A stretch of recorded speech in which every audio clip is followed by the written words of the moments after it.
Si les politiques se bougent pas, en fait, ça va être nous les premiers impactés, donc c'est nous qui devons agir. Et la première chose qu'on peut faire, c'est descendre dans la rue. S'il y a des raisons de manifester, c'est probablement la meilleure raison qui existe aujourd'hui.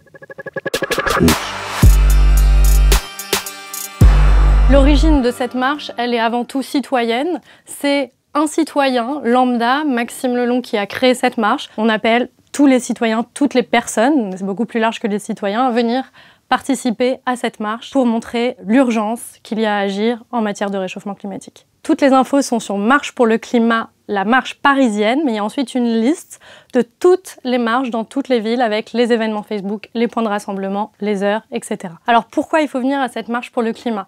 Je pense qu'on est plusieurs à avoir eu un espèce de déclic à la démission de Nicolas Hulot. Nicolas Hulot dans le gouvernement, ça nous rassurait quelque part en nous disant en fait, il a l'air de se passer des choses politiques.